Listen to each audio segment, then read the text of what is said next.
January 30th, 1944. 0200 hours. Southeast of Palau Island, Philippine Sea. Lieutenant Commander Slade Cutter stands in the conning tower of USS Seahorse, 180 feet beneath the Pacific, and fires 3 torpedoes at point-blank range. The stern of the Japanese transport explodes. Metal tears. Fire erupts. 450 Japanese soldiers scream as they slide into the black water. Then, 7 destroyers turn toward Seahorse's position. 7 warships. 504 depth charges ready to detonate.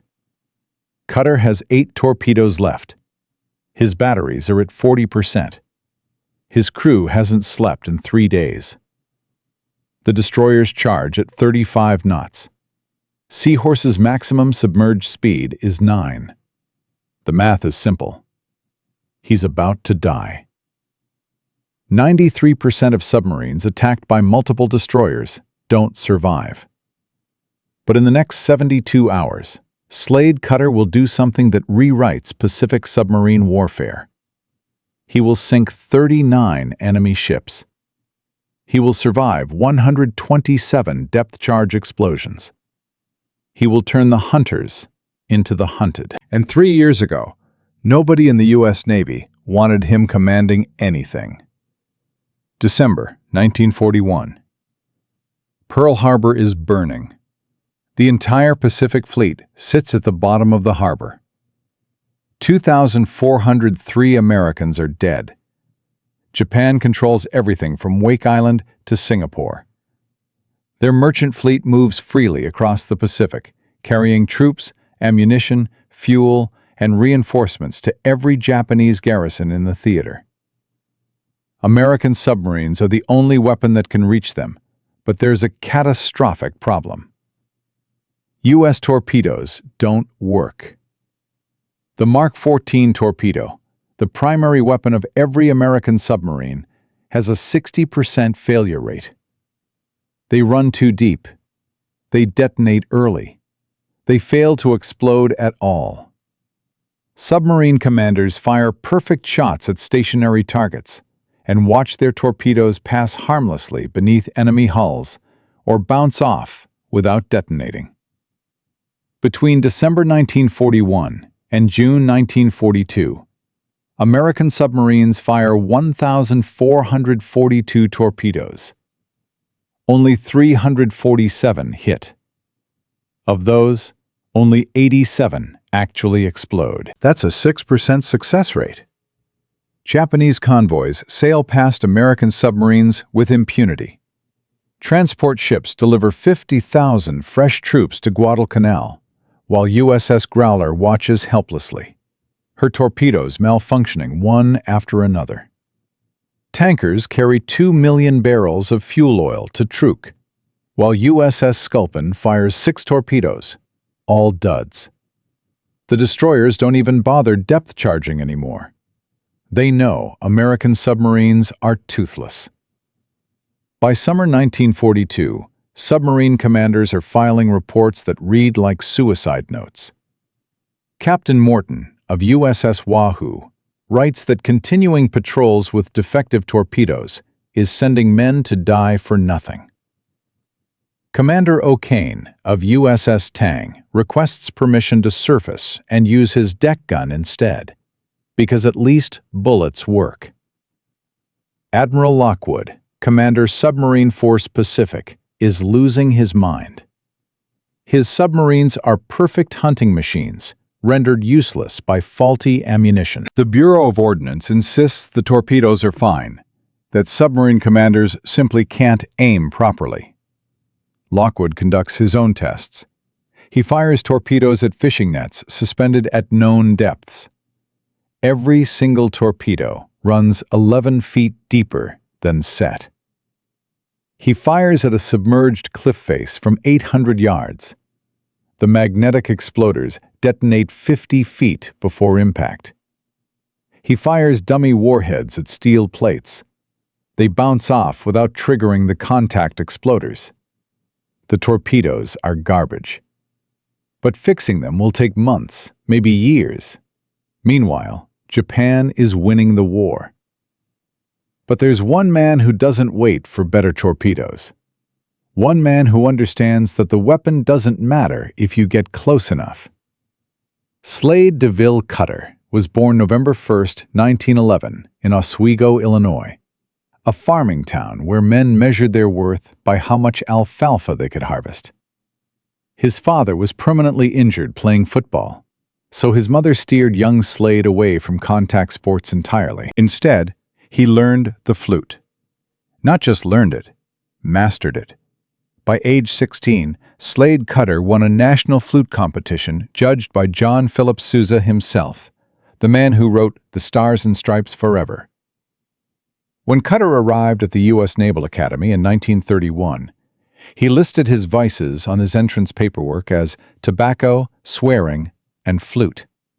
But 6'2" and 215 pounds of Illinois farm muscle doesn't stay invisible to football coaches. Paul Brown, the legendary coach who would later have the Cleveland Browns named after him, saw Cutter walking across campus and said one sentence: "You're playing football." Cutter said he'd never played. Brown said, "You start Monday." By 1934, Cutter was an All-American tackle playing both offense and defense, back when men didn't leave the field for substitutions. On December 1, 1934, at Philadelphia's Franklin Field, 79,000 people watched the Army-Navy game unfold in ankle-deep mud. Navy hadn't beaten Army in 13 years.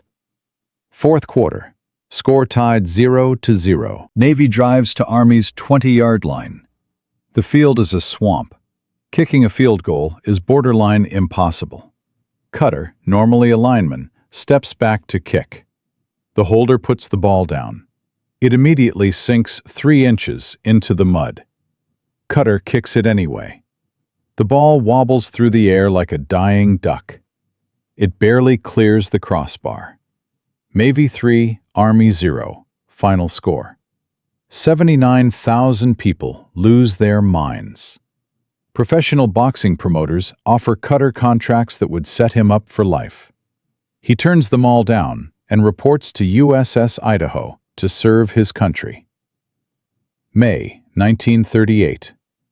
Cutter enters submarine school at Groton, Connecticut. Most of his classmates wash out. The psychological pressure of being sealed in a steel tube 300 feet underwater breaks them. Cutter graduates top of his class because he understands something they don't. Pressure is just another opponent. December 18, 1941, 11 days after Pearl Harbor. Lieutenant Slade Cutter is executive officer of USS Pompano under Commander Lew Parks, one of the most aggressive submarine captains in the Pacific. They're heading to the Marshall Islands on America's first submarine war patrol. They reach Wake Island, confirm Japanese occupation, then push deeper. They find a 16,000-ton Japanese transport.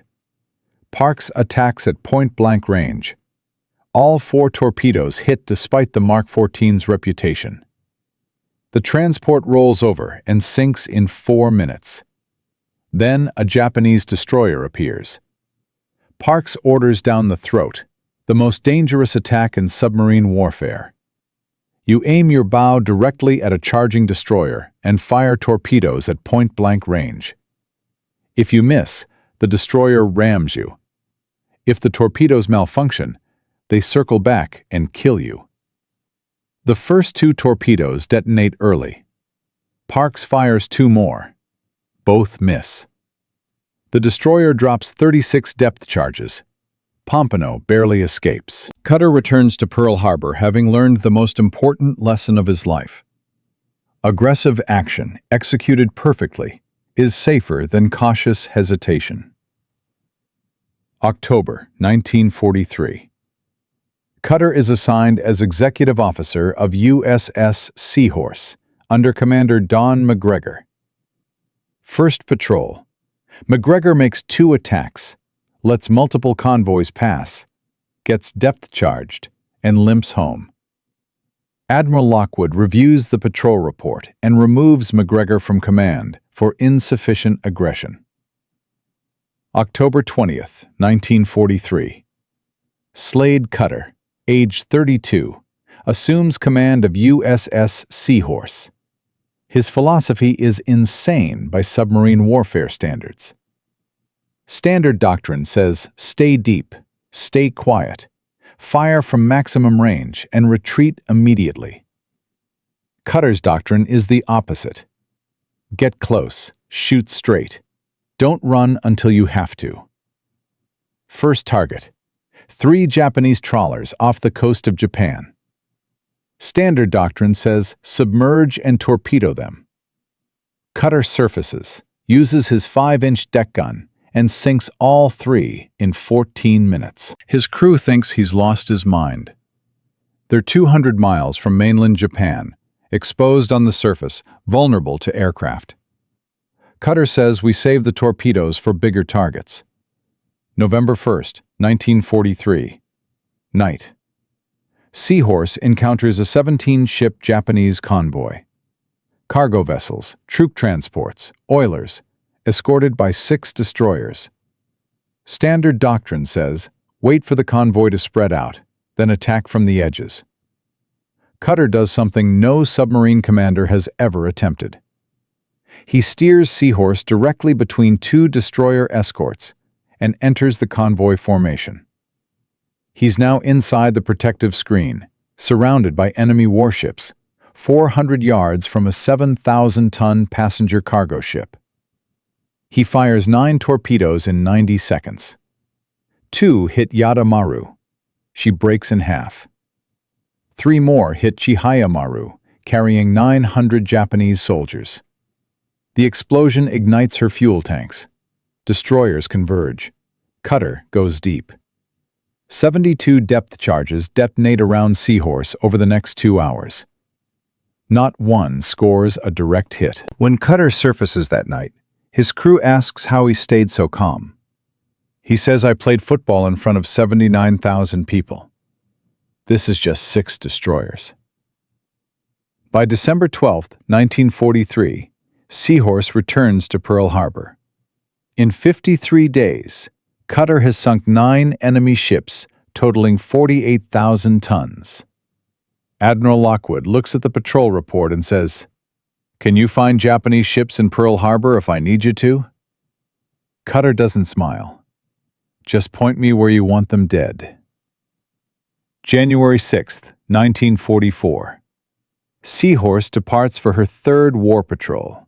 Destination: Palau Islands. Intelligence reports indicate major Japanese convoy activity. Tokyo is desperate to reinforce their garrisons before the Americans invade. By January 21st, Seahorse has already killed 2 freighters near Truk. Then Ultra Intelligence, decoded Japanese radio traffic, provides Cutter with a gift. A massive convoy departing Palau, heading north. Multiple freighters, heavy escort, high value. Cutter positions Seahorse 30 miles southeast of Palau and waits. January 28, 1944. 14:30 hours. Periscope depth. 3 freighters exit Palau Harbor, surrounded by 5 escort destroyers and 2 submarine chasers. The convoy moves at 14 knots in a defensive formation specifically designed to prevent submarine attacks. Cutter tracks them for 32 straight hours. His batteries drain to 35%. His chief engineer says, "Skipper, we need to surface or we're dead." Cutter says, "We surface when they're dead." Hour 32. 1 escort destroyer moves 200 yards out of position. For 90 seconds, there's a gap. Cutter orders flank speed, closes to 1,400 yards, and fires 3 torpedoes. All 3 hit. The first blows the stern completely off. The second detonates in the engine room. The third ignites the fuel bunkers. 450 men die in 90 seconds. Every destroyer in the convoy knows exactly where Seahorse is. 7 warships form a circle and begin the coordinated depth charge pattern designed to pulverize submarines.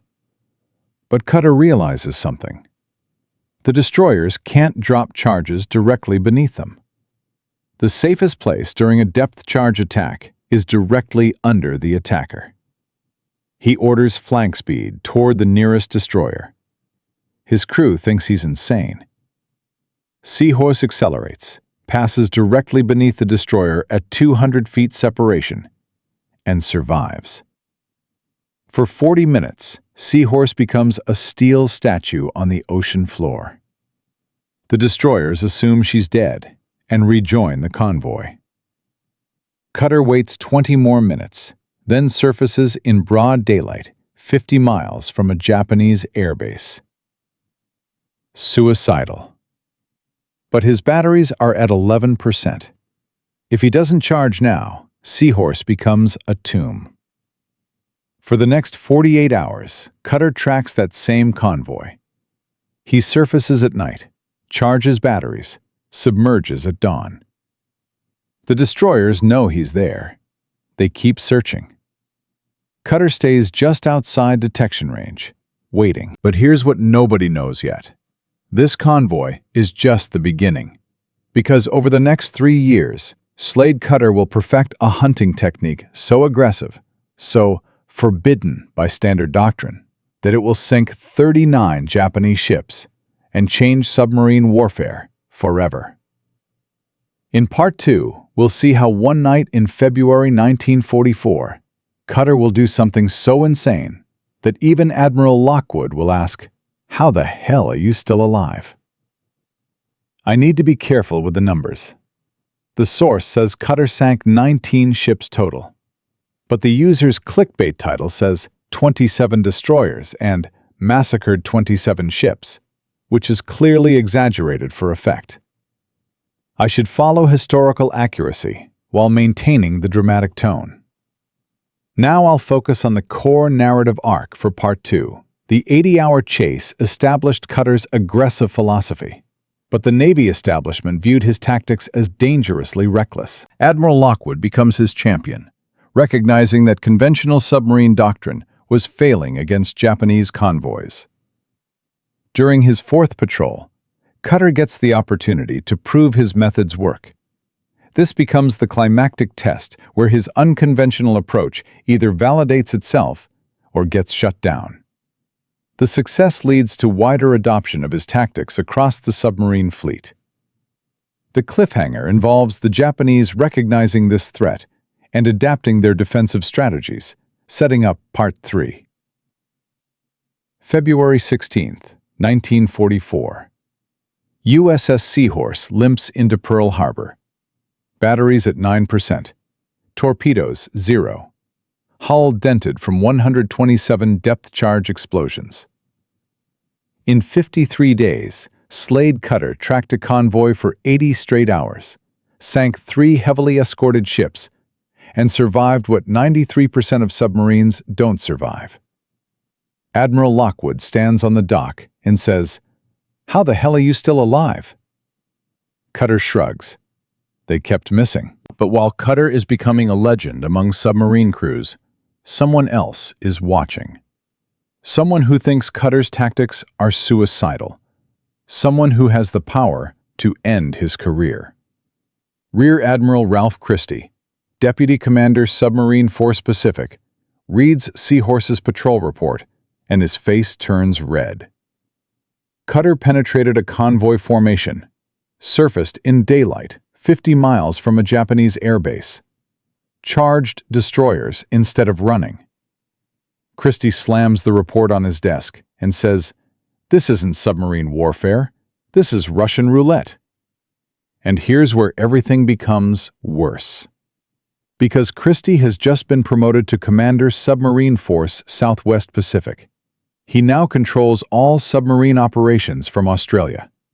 And his first order is to revise submarine doctrine to explicitly forbid the aggressive tactics Cutter just used.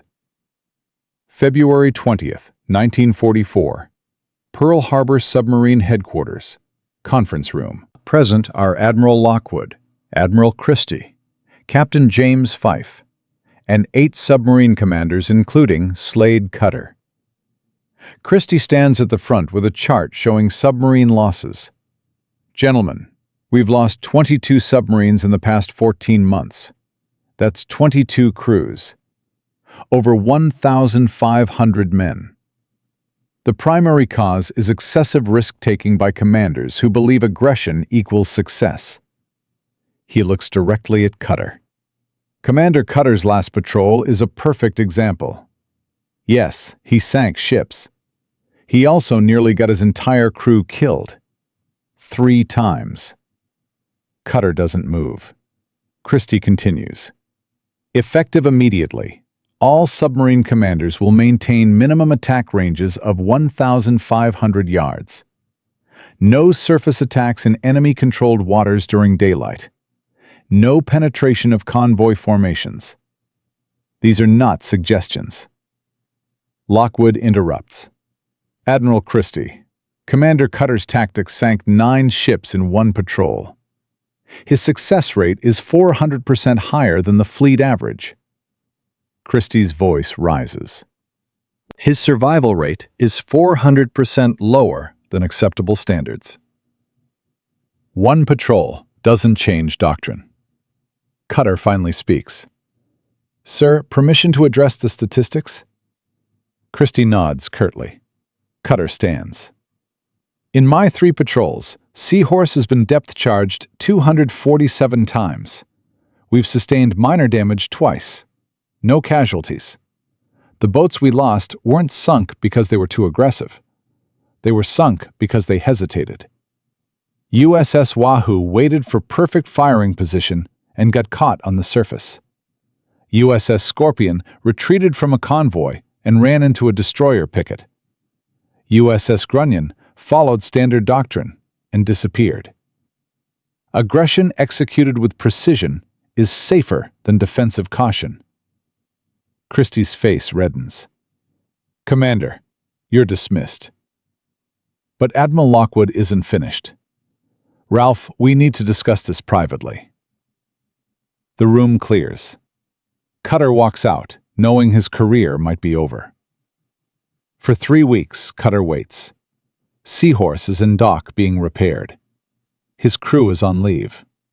He hears rumors. Christie wants him transferred to a desk job.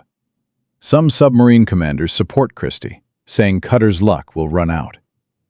Others whisper that if the Navy sidelines Cutter, they're choosing bureaucracy over winning. Then on March 15, 1944, everything changes. Lockwood calls Cutter to his office. When Cutter arrives, there's another officer present. Commander Richard O'Kane, the most successful submarine commander in the Pacific. O'Kane has just returned from his 2nd patrol aboard USS Tang, where he sank 10 ships using tactics nearly identical to Cutter's. Aggressive penetration, close-range attacks, surface actions in daylight when necessary. Lockwood speaks. Slade, Admiral Christie and I have reached a compromise. You'll conduct your 4th patrol as planned, but you'll have an observer aboard. Commander O'Kane will sail with you to document your methods and determine if they can be systematically taught, or if they're just reckless gambling. If O'Kane concludes your tactics are replicable, we expand submarine doctrine. If he concludes you've just been lucky, you're reassigned. 1 patrol. 1 chance to prove that aggression works. Cutter looks at O'Kane. O'Kane smiles. I hope you're as good as they say, because if you get me killed, I'm going to be really annoyed. April 8, 1944. USS Seahorse departs Pearl Harbor for her 4th war patrol. Destination: waters off Guam.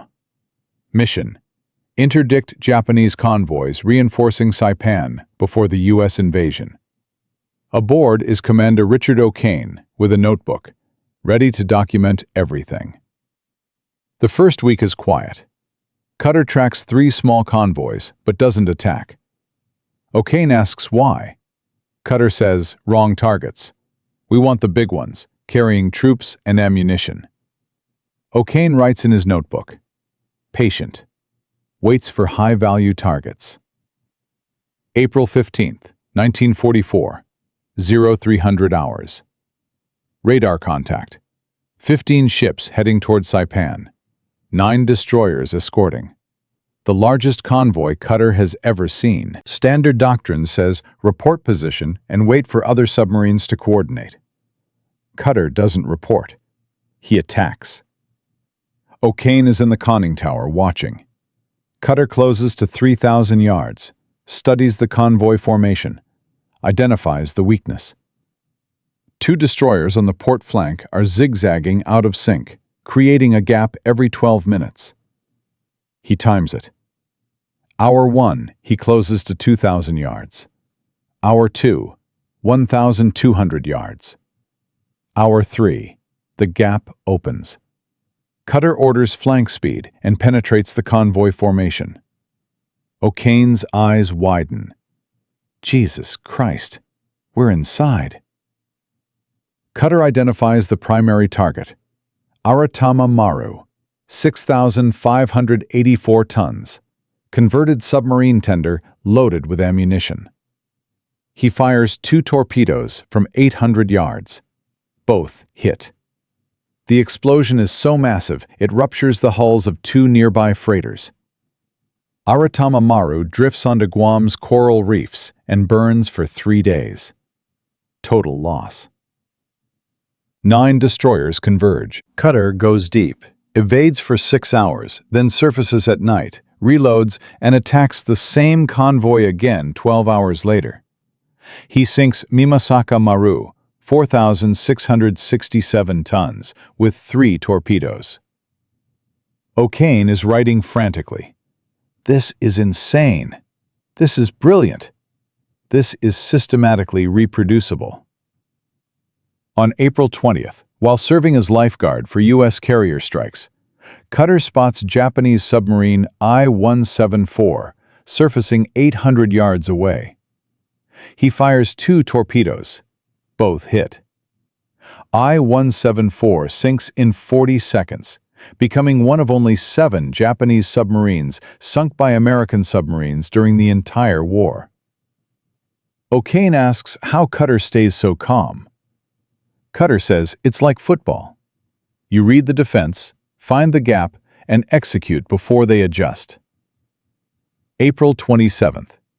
Seahorse finds another convoy 45 miles west of Saipan. 5 freighters, 7 destroyers. Qatar tracks them for 18 hours. O'Kane is no longer just observing. He's helping plot attack solutions. They identify Akigawa Maru, 5,244 tons, carrying troops. Qatar closes to 1,100 yards and fires 3 torpedoes. All 3 hit. The ship sinks in 7 minutes. During the evasion, O'Kane times how long Qatar waits before going deep, how he uses water temperature layers to hide, how he positions Seahorse to make destroyer sonar less effective. Every decision is calculated. Every risk is measured. This isn't gambling. This is mathematics with torpedoes. By May 5, 1944, when Seahorse returns to Pearl Harbor, Qatar has sunk 5 ships, totaling 18,459 tons in one patrol. O'Kane's report is 47 pages long. The conclusion reads, Commander Qatar's tactics are not reckless. They are precision aggression. His methods can be taught. His success can be replicated. Every submarine commander should study his approach. Recommend immediate revision of submarine doctrine to incorporate close-range penetration attacks, aggressive pursuit, and surface actions when tactically advantageous. May 15, 1944. Pearl Harbor Submarine School establishes the Advanced Tactics course. Qatar and O'Kane are the instructors. 20 submarine commanders attend the first class. Qatar's presentation lasts 3 hours. His core principles: get close. The closer you are, the less time destroyers have to react. Shoot straight. At 800 yards, even Mark 14 torpedoes hit most of the time. Don't run until you have to. Immediate retreat creates predictable patterns. Destroyers hunt patterns. Penetrate convoy formations. The safest place during an attack is inside the screen where destroyers can't depth charge without hitting their own ships. Use aggression as defense. Hesitation gives the enemy time to organize. One commander asks, "What if you're surrounded by destroyers?" Cutter says, "Then you're close enough." Within 2 months, 8 submarine commanders attempt Cutter's tactics. 6 succeed spectacularly. USS Tang under O'Kane sinks 24 ships using close-range penetration attacks. USS Flasher sinks 3 tankers in one night by penetrating a convoy. USS Barb surfaces during daylight to pursue a damaged destroyer. 2 commanders fail. USS Harder is sunk attempting a down-the-throat attack. USS Golet disappears after penetrating a convoy formation. The lesson is clear. Cutter's tactics work for commanders with the nerve and skill to execute them. Not everyone has that combination. By June 1944, U.S. submarines are sinking Japanese merchant ships faster than Japan can build them. The statistics are devastating. In the first 6 months of 1944, American submarines sink 603,000 tons of Japanese shipping using Cutter's aggressive tactics. That's more than the previous 2 years combined. Japan's merchant fleet is collapsing. Supplies can't reach their garrisons. Troops starve on isolated islands. Fuel shortages ground aircraft. The Japanese Navy is forced to reroute convoys to avoid submarine patrol areas, adding weeks to delivery times. But here's the problem. Tokyo knows something changed. Japanese naval intelligence analyzes attack patterns and realizes American submarines are using new tactics. Closer ranges, convoy penetrations, multiple attacks on the same formation. On July 3, 1944, Imperial Japanese Navy issues Emergency Directive 447 to all convoy escort commanders. American submarines have adopted Kichiku Senryaku, demon tactics. New countermeasures required immediately. And suddenly, Slade Cutter's war becomes much more complicated. Because the Japanese are about to turn his own tactics against him. In Part 3, we'll see what happens when the hunters realize they're being hunted by someone who learned from watching them hunt. And the Pacific Ocean becomes a chessboard, where one wrong move means 80 men die in darkness. July 1944. In 6 months, Slade Cutter's aggressive tactics have transformed American submarine warfare.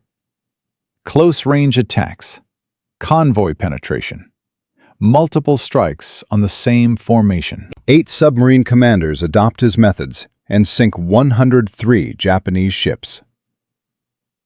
Commander O'Kane's report proves the tactics can be taught. But on July 3, 1944, Imperial Japanese Navy issues Emergency Directive 447 to all convoy escort commanders. American submarines have adopted demon tactics. The directive doesn't just acknowledge the threat. It provides specific countermeasures. And suddenly the Pacific Ocean becomes a chessboard, where both sides know each other's moves. Between July and September 1944, the Japanese sink 4 American submarines: USS Harder, USS Golet, USS Robalo, USS Flyer. All 4 were using Cutter's aggressive tactics. All 4 penetrated convoy formations. All 4 died when Japanese destroyers executed a new, coordinated depth charge pattern, specifically designed to trap submarines inside convoy screens. The mathematics change overnight. This is no longer about testing a theory. This is about survival, when your enemy adapts. July 15, 1944, Tokyo. Imperial Japanese Navy Headquarters. Vice Admiral Takeo Kurita stands before a map showing Japanese merchant ship losses. The red marks indicating sunk vessels cover the map like a rash. In the past 6 months, American submarines have sunk 603,000 tons of shipping. At this rate, Japan's merchant fleet will be effectively destroyed within 1 year. Our convoys are being slaughtered. The Americans have changed their tactics. They no longer attack from maximum range and retreat. They penetrate our formations, attack from inside, and strike multiple times. Captain Toshio Abe, Chief of Convoy Escort Operations, presents analysis. We've studied attack patterns from 47 submarine engagements. The Americans are using 3 primary methods. First, they identify gaps in destroyer zigzag patterns and penetrate during the gap. Second, they position themselves directly beneath escort destroyers, where we cannot drop depth charges. Third, they track convoys for extended periods, attacking repeatedly over days, rather than once and retreating. Kurita's face hardens. What are our countermeasures? Abe unfolds a diagram. We've developed a new escort formation called the octopus pattern. 8 destroyers form an irregular perimeter with no predictable gaps. They zigzag randomly rather than on schedule. When a submarine is detected inside the formation, all 8 destroyers converge simultaneously from different depths, creating a 3-dimensional kill zone with no escape vector.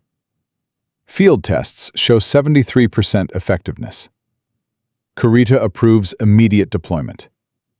By July 20th, every major Japanese convoy is escorted using the octopus pattern. Within 2 weeks, 4 American submarines are dead. The hunters have become the hunted. August 2nd, 1944, Pearl Harbor. Admiral Lockwood's office. Present are Lockwood, Captain Fife, and Slade Cutter, just returned from Seahorse's 5th patrol. Lockwood's face is grim. Slade, we have a problem. USS Harder was sunk 6 days ago off the Philippines.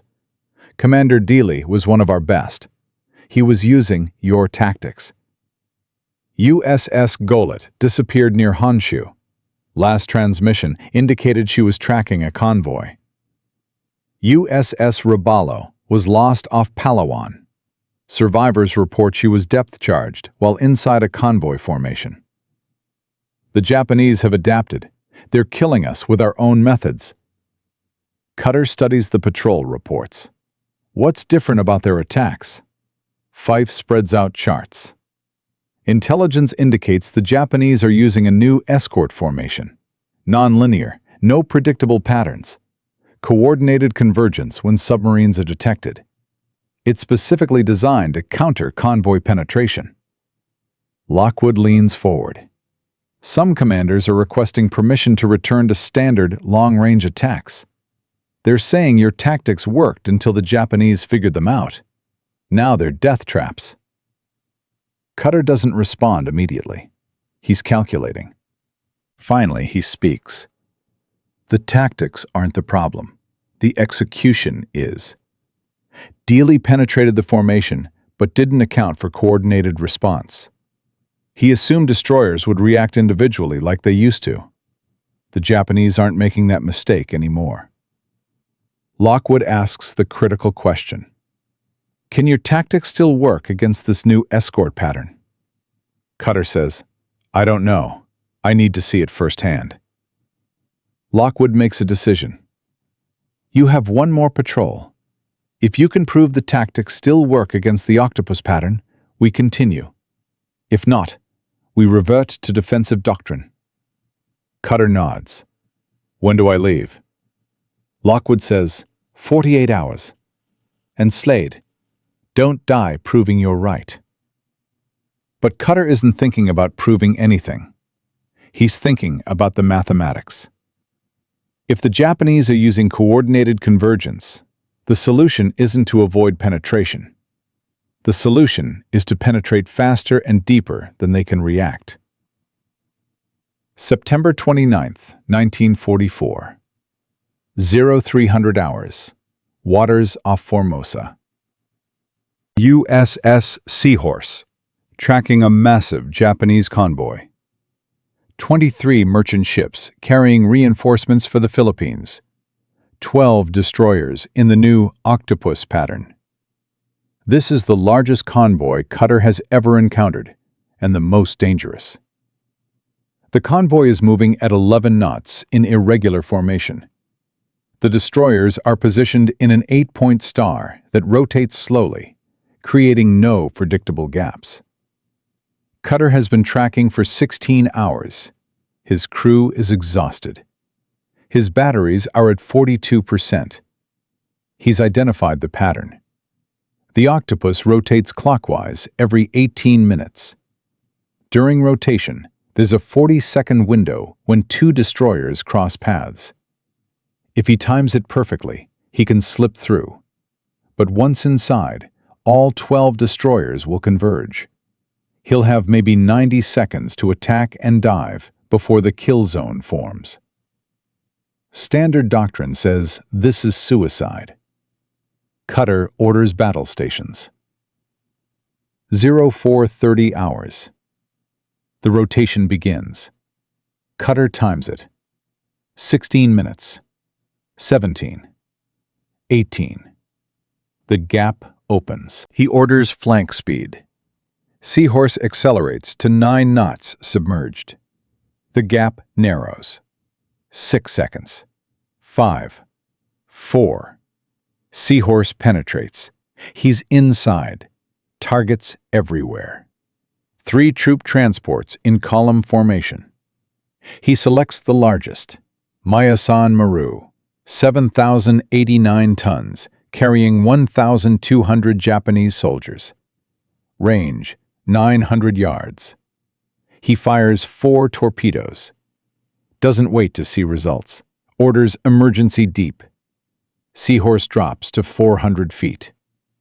3 explosions. 3 hits. Mayasan Maru's boilers detonate. The ship breaks in half. 12 destroyers converge. Cutter doesn't run outward. He does the opposite. He drives deeper into the convoy formation, beneath the merchant ships. The destroyers can't drop charges without hitting their own vessels. For 8 minutes, Seahorse weaves between cargo ships at 450 feet depth. The destroyer commanders are screaming at each other over radio. They can hear the submarine. They can't attack it. Cutter surfaces to periscope depth inside the formation. Identifies target 2, Ural Maru, 5,813 tons. Fires 3 torpedoes from 700 yards. 2 hits.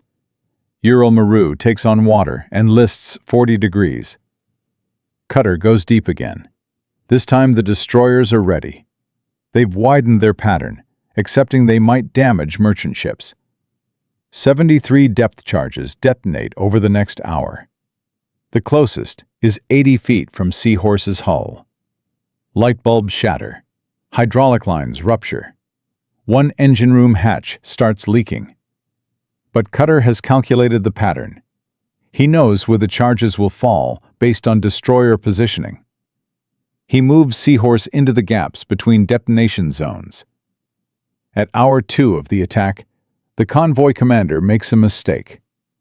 He orders all merchant ships to scatter. The formation breaks apart. The destroyers can no longer maintain the octopus pattern. They're forced to choose between protecting merchants or hunting the submarine. Cutter surfaces at 0700 hours, 8,000 yards from the nearest destroyer. He fires his last 8 torpedoes at scattered targets. 5 hits. 3 more ships damaged or sunk. Then he runs. Maximum speed on the surface. The destroyers pursue, but can't catch him. By 1200 hours, cutter is 40 miles away, batteries recharging, crew celebrating. They've sunk 3 confirmed ships, damaged 3 more, from the most heavily defended convoy in the Pacific. Total tonnage, approximately 19,000. Japanese troops that never reached the Philippines, estimated at 2,800. And they survived the octopus pattern. October 15th, 1944. USS Seahorse returns to Pearl Harbor. Admiral Lockwood meets cutter on the dock with Commander O'Kane and 6 other submarine captains. Lockwood's first words are, "Show us how you did it."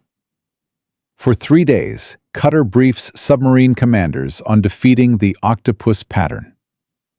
The key isn't avoiding coordination. It's using the convoy itself as a shield.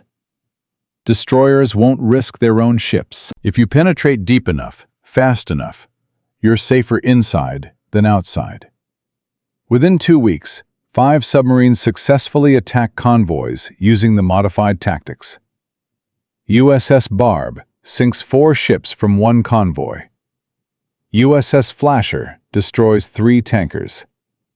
USS Tang sinks 6 transports before being sunk herself on her final patrol. The Japanese try to adapt again. They space convoys wider. They add more escorts. They route ships through shallower waters. Nothing works.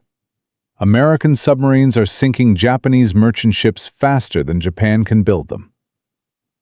Between September 1944 and March 1945, U.S. submarines sink over 900,000 tons of Japanese shipping. That's more than the previous 3 years of the war combined. The statistics are devastating for Japan.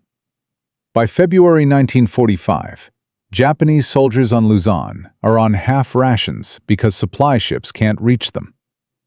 Aircraft on Formosa are grounded because tankers carrying fuel are torpedoed before arriving. The entire Japanese logistics network is collapsing.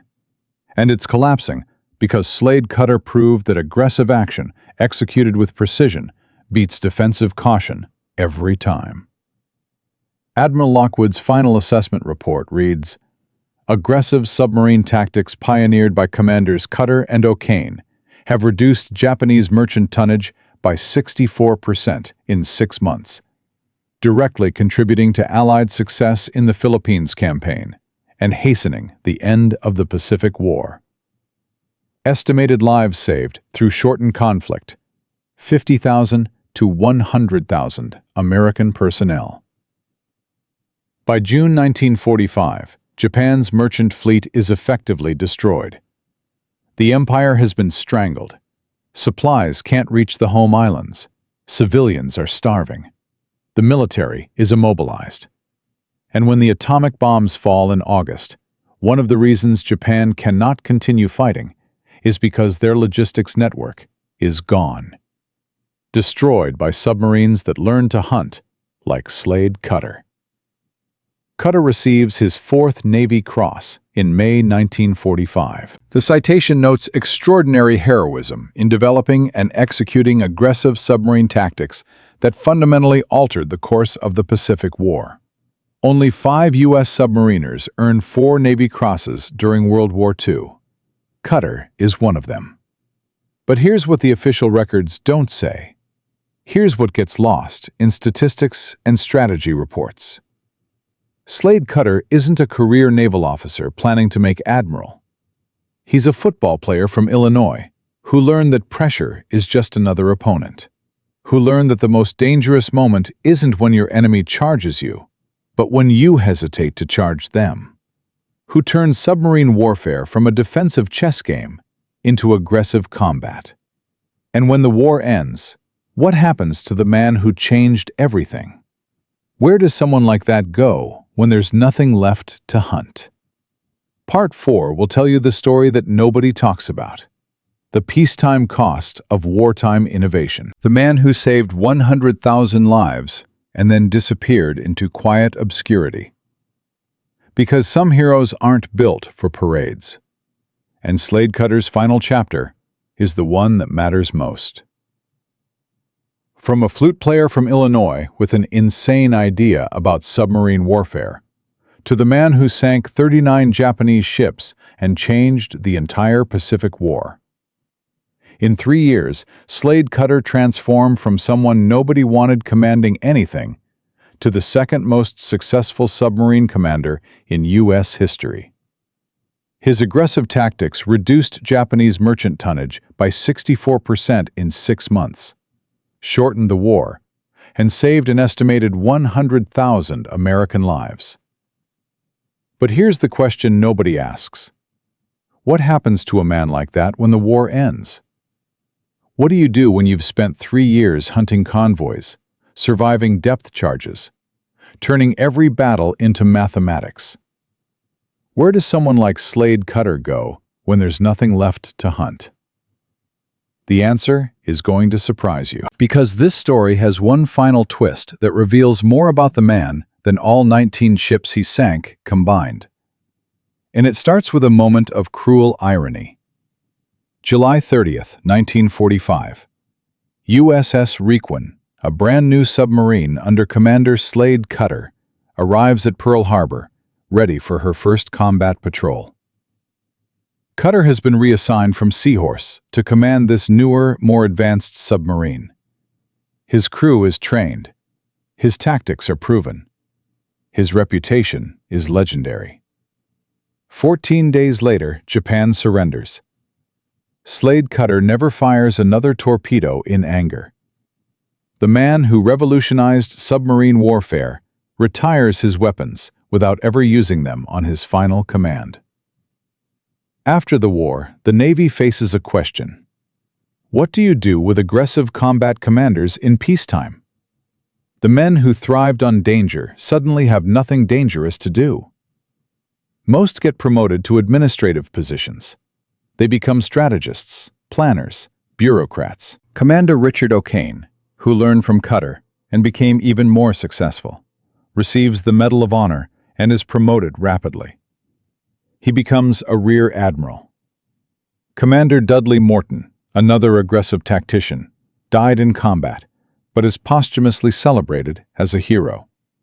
But Slade Cutter's path is different. He's assigned to command the heavy cruiser USS Northampton, flagship of the U.S. Second Fleet.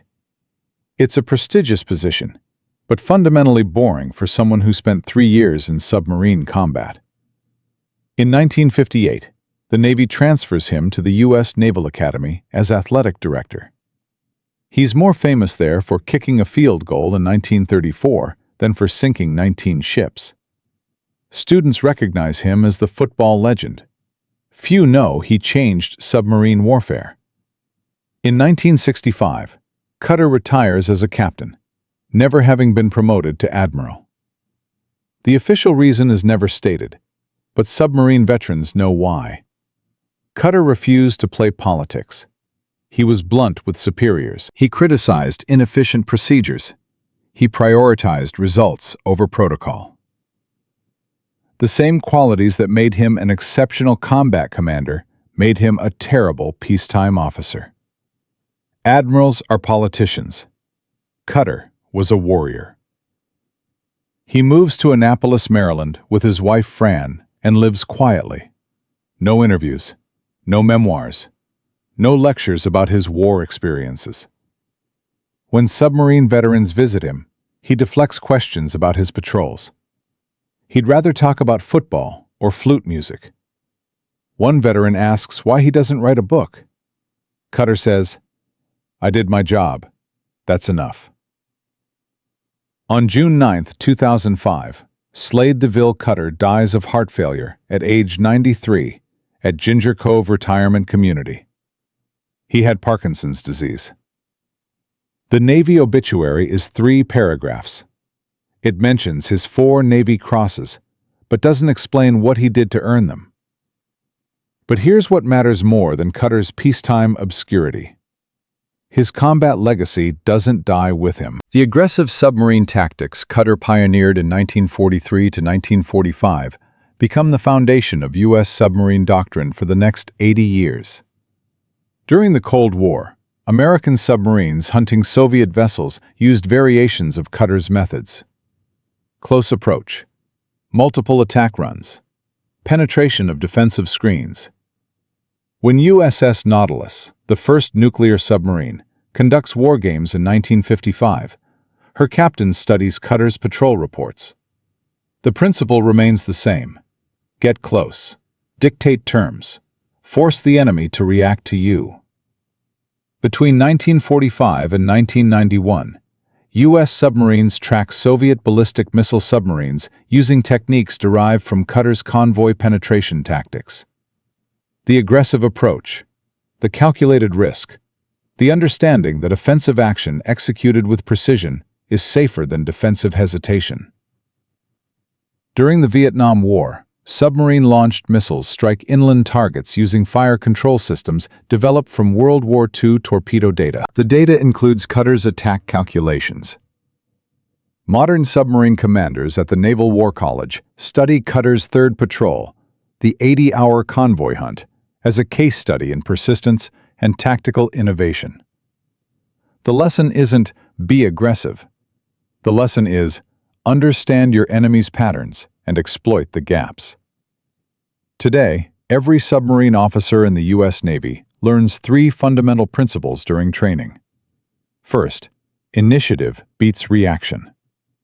Second, calculated aggression is safer than passive defense. Third, your tactics must evolve faster than your enemy's countermeasures. Those principles originated with Slade Cutter in 1944, when he proved they work. The total impact is staggering. Between 1944 and 1945, American submarines using Cutter's tactics sink over 1,200 Japanese merchant ships, totaling 5.3 million tons. That's 55% of Japan's entire merchant fleet. The sinkings starve Japanese garrisons, ground their aircraft, immobilize their fleet, and directly contribute to Allied victory in the Philippines, Iwo Jima, and Okinawa. Historians estimate the aggressive submarine campaign shortened the Pacific War by 6 to 9 months, preventing an estimated 200,000 to 500,000 American casualties that would have occurred during a mainland invasion of Japan. Cutter personally sank 19 ships, totaling 72,000 tons. But his tactical innovations influenced every submarine patrol after June 1944. If you count the ships sunk by commanders using his methods, the number exceeds 400 vessels. That's the real legacy. Not what one man did, what one man taught others to do. But the lesson isn't really about submarine tactics, or torpedoes, or depth charges. The lesson is about innovation in the face of institutional resistance. In 1943, when Cutter first proposed aggressive convoy penetration, the Navy rejected it as suicidal. Every protocol, every manual, every experienced officer said it couldn't work. Standard doctrine existed for a reason. Millions of dollars in training, decades of accumulated wisdom.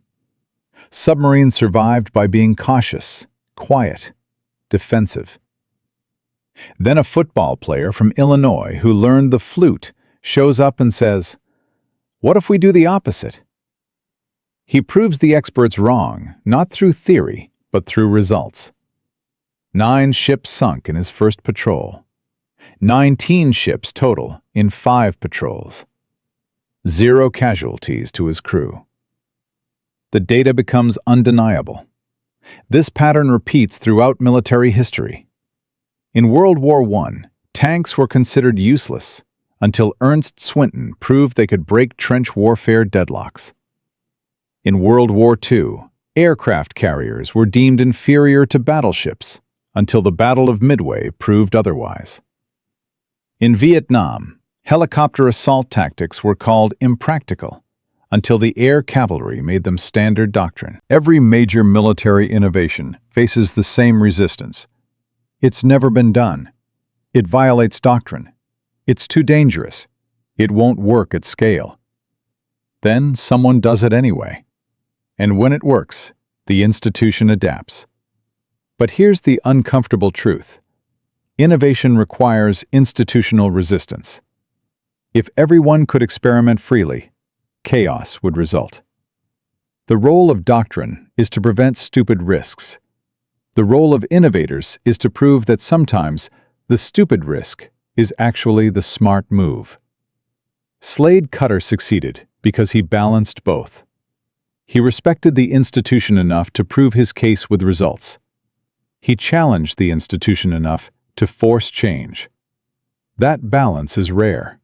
Most innovators are too rebellious and get fired. Most successful officers are too obedient and never innovate.